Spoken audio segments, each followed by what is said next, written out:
Hello, everybody. Today I'm talking about Rahu Ketu in 2023. Rahu Ketu begin 2023 in Aries Libra axis, and then on 30th of October 2023, they will move into Pisces Virgo. So there are a number of important things to watch with Rahu Ketu transit. One is the eclipses, second is the change of signs and the transit over Gandanta. Then, of course, if you have planets in Aries, Libra, or Virgo,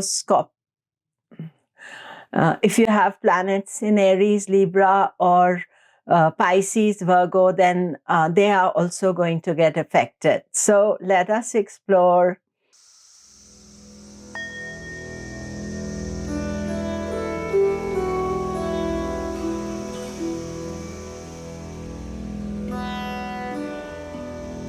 Hello, I'm Komilla Sutton, and we are talking Rahu Ketu in 2023.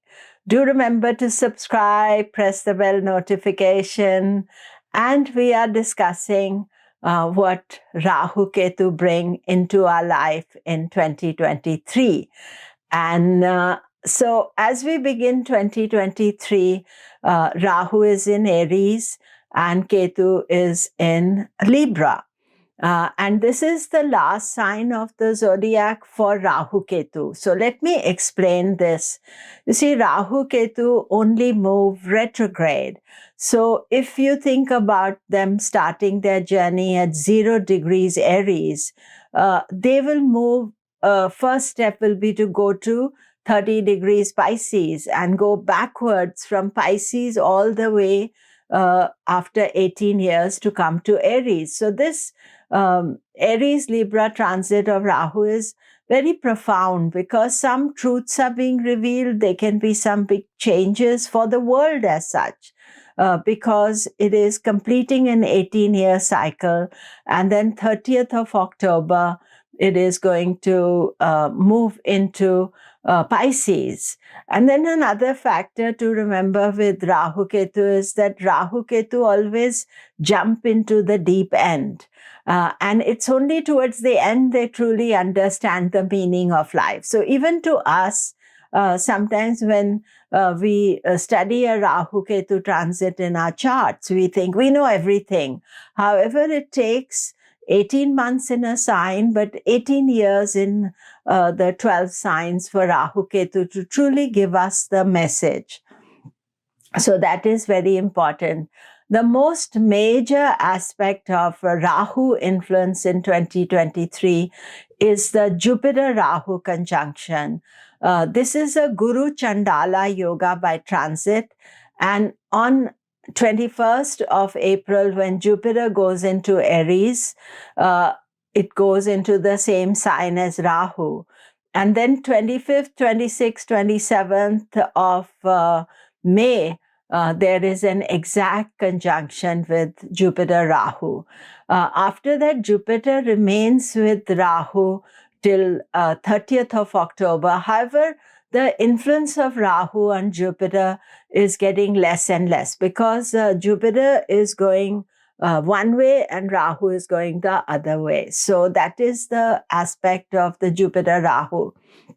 However, Guru Chandala yoga means that you can be vulnerable to getting wrong advice. You can, feel that, things are hazy, you don't always understand them.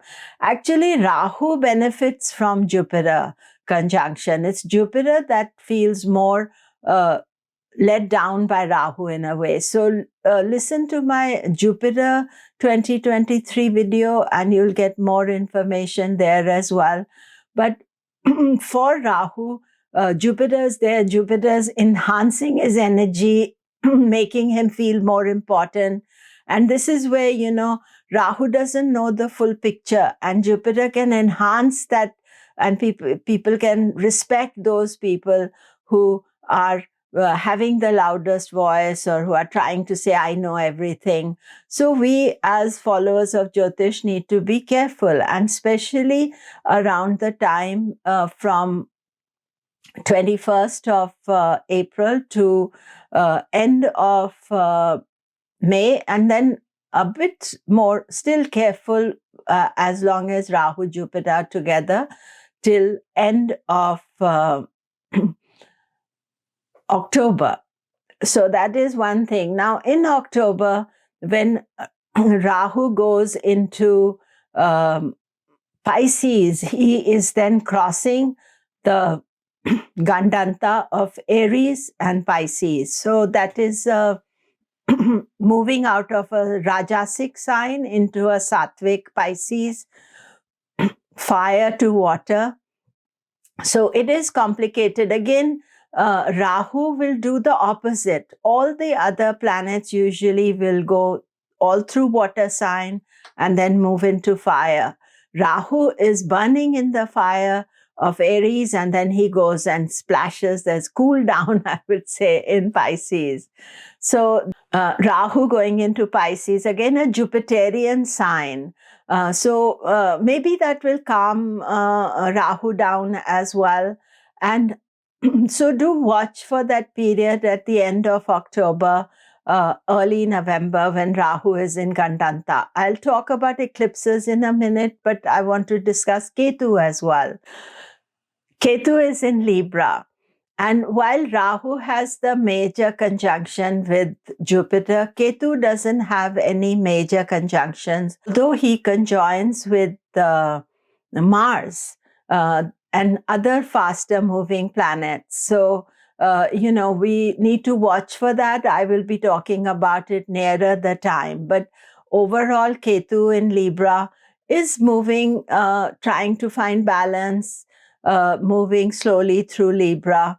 And because Ketu is not being disturbed by any major planets, Ketu is also aspected partly by Jupiter. So that does calm Ketu down. But Libra and Aries, both signs can feel a little unsettled because of the eclipses taking place in Libra, Aries. And usually there are 2 sets of eclipses in a year. And same for 2023. And whether these eclipses are visible or not, you do get affected by it. As usual, nearer the time, I'll talk more about the eclipses. So the first set of eclipses is in Aries, 19th of April. There is an eclipse of Rahu and Sun, and it is an Aries eclipse. And this is the last eclipse of Aries. So the 19th of April eclipse, which is in Aries, and Sun is also in Aries, and then the lunar eclipse is on 5th of May. So I like to call this an eclipse season. Usually we feel very unsettled, unsure about what is happening, whether the eclipse is visible or not. Most of us won't have the visibility of the eclipse. And nearer April, I'll talk about the eclipse separately. But this time in April is very unsettled because Jupiter is going through Gandanta. We have an eclipse. There is the Guru Chandala Yoga starting to happen. So a lot of activity is taking place at that time. So we do need to be careful and cautious. And the 5th of May eclipse is in Libra.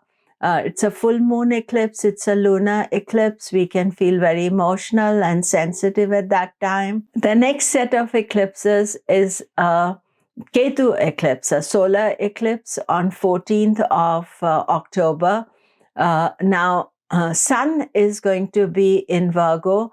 Ketu is still towards the end of Libra. Ketu is not going through Gandanta, but they are within the distance that causes eclipses. While Rahu Ketu remain in Aries Libra axis, because the sun is in Virgo, then the eclipse is regarded as being in Virgo. So that is the first Virgo eclipses and solar eclipse, and the lunar eclipse is in Aries with Rahu on 30th of October, and the lunar eclipse is with Rahu on 28th of October, and Rahu is Gandanta at that time, and then Saturn is also going direct. It's a bit confused time, and I would say definitely the period in end of October is one of those unsettled Rahu Ketu type of energies. And if we look at 2022 and the October eclipses, they were rather challenging, and you can think of a lot of events that happened around that time. Of course, in the personal chart, it depends on how your chart is impacted and what are the influences there. If you have sun, moon, or ascendant in Libra Aries axis, that means you can expect major changes with this transit. Because the eclipses are taking place, and eclipses always show some transformation. Aries will enjoy Jupiter after 30th of October, because then Jupiter has no Rahu influence. He's free to give results. But this eclipse energy is mostly at present affecting Aries Libra, and Aries Libra do need to be conscious about this time. Other signs as well get affected. When I make the video about 2023, I'll tell you how each one of them impacts you. So Rahu makes conjunctions with the faster moving planets. He has a conjunction with Venus on 20th of March, and then 4th of April with Mercury, 3rd, 24th with the Sun. That is just after the solar eclipse in Aries. And of course, there is Jupiter is already there in Aries by then as well. And the big Rahu conjunction is with Jupiter this year, and 25th, 26th, 27th are the days to watch out for. So remember that Jupiter Rahu is not a dangerous conjunction, or its negativity lies in that the gurus are being trashed. The people with knowledge and wisdom, Rahu is saying, I know more. So it creates a susceptibility of the individual or even of countries or groups of people to get taken in by an illusion of Rahu, the shadowy aspect. So that is what one has to be conscious of.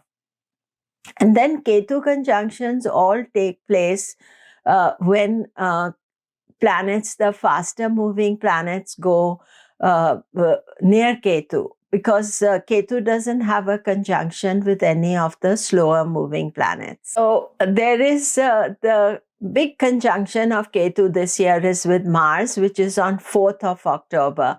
Ketu-Mars conjunction is never a good one. There can be violence, there can be anger, there can be unexpected issues that are more negative.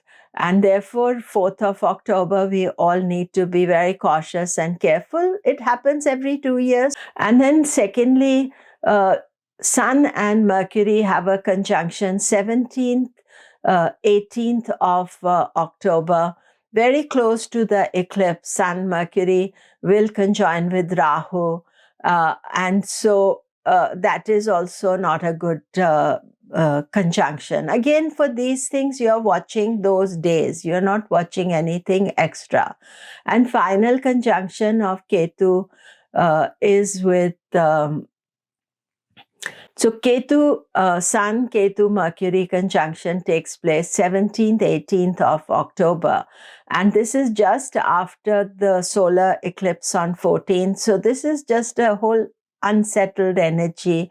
And, it's important not to do important things around the eclipse with the Ketu conjunctions.